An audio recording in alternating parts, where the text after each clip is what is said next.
Sejak akhir abad ke-19 sudah ada jemaah haji Indonesia yang berangkat ke Tanah Suci, meskipun dengan fasilitas transportasi seadanya. Kebanyakan dari mereka menggunakan kapal dagang dengan memakan waktu berbulan-bulan untuk tiba di Mekah.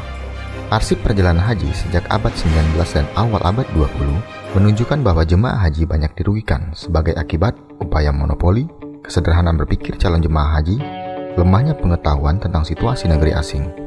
Liku-liku monopoli yang berakibat pada keharusan membayar biaya lebih mahal, kepercayaan berlebih pada maklar perjalanan haji, serta rendahnya pengetahuan tentang negara tujuan haji merugikan jemaah haji pada masa itu.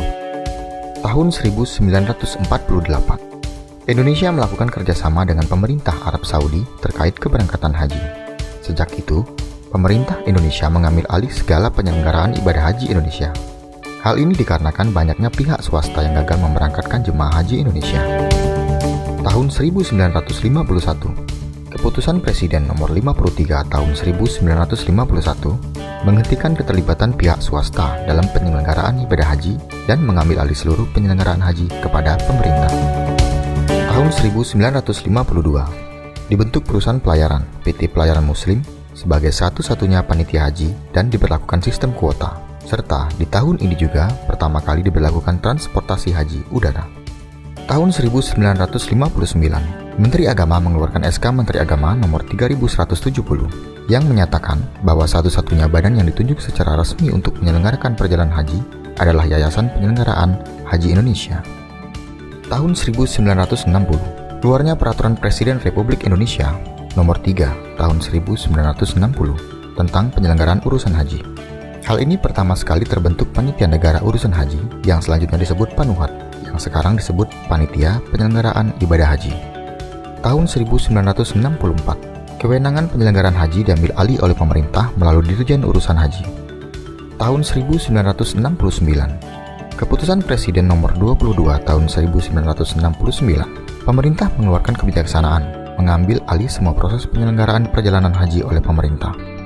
Hal ini disebabkan karena banyaknya calon jemaah haji yang gagal diberangkatkan oleh perorangan atau badan-badan swasta. Tahun 1985, pemerintah kembali mengikut sertakan pihak swasta dalam penyelenggaraan haji.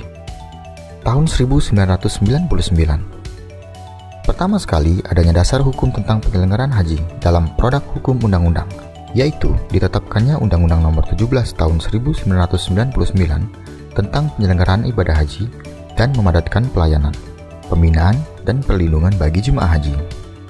Kuota terbagi menjadi dua, yakni haji reguler dan haji khusus. Pendaftaran haji reguler melalui sistem informasi dan komputerisasi haji terpadu. Tahun 2008, penyempurnaan kembali Undang-Undang Nomor 17 Tahun 1999 dengan ditetapkannya Undang-Undang Nomor 13 Tahun 2008 tentang penyelenggaraan ibadah haji. Pendaftaran dilakukan sepanjang tahun melalui Siskohat dengan prinsip first come, first serve. Tahun 2014, ditetapkannya Undang-Undang Nomor 34 Tahun 2014 tentang pengelolaan keuangan haji, yang salah satu mandatnya adalah membentuk Badan Pengelola Keuangan Haji.